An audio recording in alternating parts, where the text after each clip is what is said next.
and a pleasant day to all.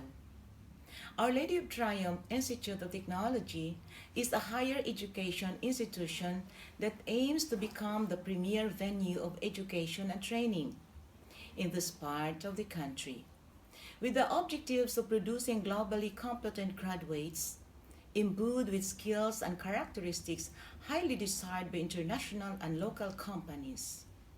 With the official start of the first semester academic year 2020-2021, OLT warmly welcomes all freshmen, transferees, and continuing students to the academic community of OLT. And I would also like to commend every student that even despite the risks and challenges of COVID-19 pandemic, especially in the new normal of education, you continue to remain steadfast in your quest for knowledge and personal growth. My dear students, let us not make this pandemic our hindrance from reaching our goals of earning a college degree. Rather, let us reap our life lessons of perseverance, resiliency, and discipline. These key attributes are very significant in winning important things. And as we weave through the challenges brought by these uncertain times, my dear students, your OLT faculty and staff are doing its best to address the challenges of the new normal in education. And we warmly welcome to take on the challenge, knowing that we are helping you reach your fullest potential as you embark on this academic journey with OLT. May you become our true testament that with prayers, discipline, and commitment, achieving your dreams is never impossible. As committed as you are with your studies, OLT is also committed to become a catalyst of changing your lives and reshaping your future. OLT continues to work with our partners and expanding our horizon, thereby benefiting our students with on-the-job training and employment opportunities in the future. No other college or university has the same zeal and passion of making enrollment to employment a reality.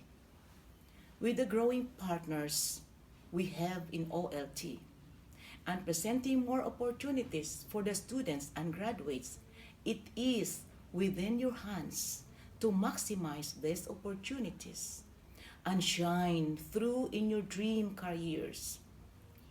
Lastly, I bid every student enrolled a warm and triumphant welcome to Our Lady of Triumph Institute of Technology.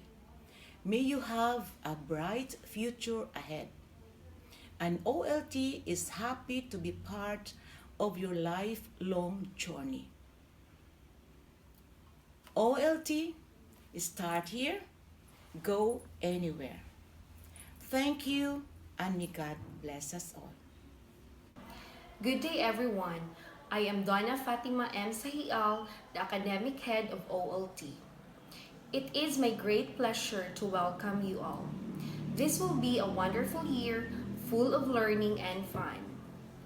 Our Lady of Triumph Institute of Technology offers 6 programs approved by Commission in Higher Education: the Bachelor of Science in Marine Transportation, Bachelor of Science in Marine Engineering, Bachelor of Science in Hospitality Management, Bachelor of Technical Vocational Teacher Education, Bachelor of Science in Criminal Justice Education, and Bachelor of Science in Social Work.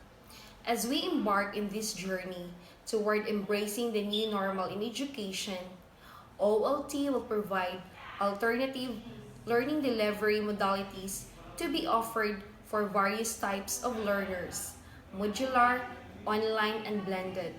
This will ensure the continuity of inclusive and accessible education with the use of 3 modes of flexible learning. In this new normal in education, Assessments and grades were reviewed and reimagined. We have separate grading systems for online and modular learning approaches so that it will continue to be relevant and fair to all of you. One thing that the pandemic has taught and reminded us is to have the skills of flexibility, adaptability, and empathy to face the unknown. It is one way of preparing you, our dear students, for life beyond the physical or virtual walls of the classroom. I wish you a happy stay at Our Lady of Triumph Institute of Technology and success in all your endeavors. Start here, go anywhere to see the world free. A pleasant good morning to all of us. I am Arlina Cabliatasan, your school registrar. Together with me in the office is Ma'am Angelica Rolioque. Today's orientation, you will know some policies and responsibility in the office of the registrar. The first one is the admission policy during enrollment time. Before you will become an OLTians or a student of OLT, the school requires you to submit the following school records. For the freshmen, you need to submit your senior high school card. The second one, certificate of good moral character. The third one, original copy of birth certificate. And the fourth one, 2 pieces 2x2 ID pictures. For the transferee, you need to submit your honorable dismissal together with your informative copy of transcript of records. The second one, original copy of PSA birth certificate. And the last one, 2 pieces 2x2 ID picture. The second policy is the adding, dropping, and changing of subject. The student must ask permission or approval from the dean if you are allowed to drop, add, and change the subject.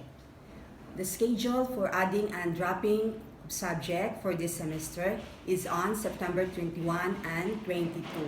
So take note, the schedule for adding, dropping, and changing of subject is on September 21 and 22. That is Monday and Tuesday only. So speaking of responsibility of the registrar's office, so one of our responsibility is the preparation of some documents needed for your scholarship. So these documents are certificate of enrollment, certificate of grades, and certificate of no UNIFAS scholarship. That's all, and I hope you will be guided. Thank you. Greetings of peace and triumph, all Antonians. I am Inogen A. Buko, Head of Student Affairs and Services. My office supervises in the formulation and effective implementation of policies, plans, programs, activities, and other matters concerning student discipline, welfare, and development. As a student of OLT, you are expected to act as matured individual to conduct yourself with dignity and uphold moral standards inside and outside of the school and show respect and proper behavior towards everyone. Let me just highlight some of the student rules and regulations. The first one is the school does not recognize any fraternities and sororities. Second, students are not allowed to go to the administrator or teacher's residence to submit requirements. All transactions with teachers and administrators will be done at school. Third, nobody is allowed to enter the school premises during holidays, weekends, and after office or class hours unless it is permitted by the school director or president. Fourth, students may use the name or seal of the school only when there is an authorization from the Office of the Student Affairs and Services and school director. Fifth, OLT reserves the right to revoke the enrollment of any student who does not comply with this code of conduct or who fails to improve one's behavior. Any student may be suspended, dismissed, or expelled anytime during the year for due cause. All discipline matters concerning students come under the jurisdiction of the Student Personal Services Office, and all cases must be filed therefrom. Pursuant to the Manual of Regulations for Private Higher Education, we have 3 disciplinary sanctions for serious offenses or violations of school regulations. The first one is warning. It is a notice, either verbal or written, given to a student for having violated a rule. Second is suspension. The penalty imposed on habitual offenders or those who commit serious violations of the policies and codes. This will deprive the students from class attendance for a period of 3 days from the receipt of the notice. Third is dismissal or expulsion. This is a termination of a student from the school for a cause. As a dismissed student, he or she will forfeit all course payment and all inclusions, training, certificates, and records without prejudice to whatever legal action OLT may take against the student. Fourth, fine. It is the monetary representation which corresponds to the amount of damage. Once again, thank you so much for choosing OLT as your school of choice. Thank you! Good day everyone. I am the designated school nurse. I'll be sharing with you the school health and safety protocols that are being implemented in this institution. This is to ensure the safety of everyone in this time of pandemic. These guidelines are adopted from IATF and DOH. 1. Mandatory wearing of face mask. The school is implementing no face mask, no entry. 2. Hand washing area with soap is available, especially at the entrance gate. 3. Thermal scanner is used prior to entry. This is to screen off those with temperature above normal. 4. Separate entrance and exit passages for systematic physical distancing. 5. Comprehensive and systematic health and safety protocol is posted at the school entrance for the guidance of the visitors, parents, and students. 6. Logbook is used upon entry to record temperature, address, and important details. Exercising confidentiality and prudence. 7. Direction guide signages, arrows, ground floor markings are visible for social distancing. Symptoms of COVID-19: fever, chest pain, chills, rapid heartbeat, difficulty of breathing, headache, sore throat, cough, shortness of breath. Spread via coughing and sneezing. Treatment: there is no specific antiviral treatment recommended for COVID-19. People infected with COVID should receive supportive care to help relieve symptoms. For severe cases, treatment should include care to support vital organ functions. People who think they may have been exposed to COVID-19 should contact the healthcare provider immediately. Preventions: first, wash your hands with soap and running water with hands are visible dirty. Second, if your hands are not visible dirty, frequently clean, then by using alcohol or hand sanitizer. Protect others from getting sick. When coughing and sneezing, cover your mouth and nose with flexed elbow or tissue. Throw the tissue into closed bin immediately after use. Clean hands with alcohol or soap and water after coughing and sneezing, and when caring for the sick. Avoid close contact when you are experiencing cough and fever. If you have fever, cough, and difficulty of breathing, seek medical care early and share previous travel history with your healthcare provider. Stay healthy while traveling. Avoid travel if you have cough and fever. When coughing and sneezing, cover your mouth and nose with flexed elbow or tissue. Throw the tissue away immediately and wash hands. If you have to choose wear face mask, be sure to cover mouth and nose. Avoid touching mask once it's on. Immediately discard single-use masks after each use and wash hands after removing mask. Shopping wet markets. Wear face mask and face shield. Wash hands with soap and water after touching animals and animal products. Avoid touching eyes, nose, and mouth. Avoid contact with stray animals, waste, and fluids in market. Disinfect your things when you get home. Protect yourself from COVID. See a doctor if symptoms of fever and cough. Take 8 to 10 glasses water daily. One's health is important. Maintain a healthy lifestyle and clean environment. Prepare healthy and well-cooked meals. Never forget to cover your mouth and nose when you're coughing and sneezing. Crowded places should be avoided. Observe proper hand washing. Vitamin C supplements and vegetables should be taken daily. Start here and go anywhere. God bless us all and thank you. Hi, good morning, students of OLT Pagadian. I am Mrs. Milagros Ortega Mendoza, your school guidance coordinator. Today's orientation will give you information of the following guidance services, wherein the guidance is committed to facilitate the personal development of the students. The needed healthy atmosphere and privacy are afforded. Identify their strengths and weaknesses. Develop their talents, skills, potentials, and how to relate with people. It also offers guidance and counseling services to different platforms, online and offline pockets. Guidance services embedded to the orientation pack, which includes the services and information which will be provided to students in appropriate forms, such as PDF copy, audio-video copy, include with the LMS. A guidance hour will be launched and will be available in audio-video forms as well as live, which will tackle different topics that ensures the psychosocial development of the students. So keep posted for our students counseling teleconference, which are scheduled on the following date, October 19 to 23 and November 23 up to 27.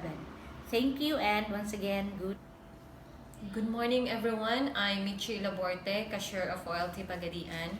In behalf of the Finance Department, I'm here to discuss some procedures under our department. So, payment for school fees may be done in full at the time of enrollment or by installment basis. So, once you're officially enrolled at OLT, you will be given a student passbook. So, it's stipulated here your name, course and year, and a total assessment for the whole semester. So this is available at the Finance Department before the periodic examination.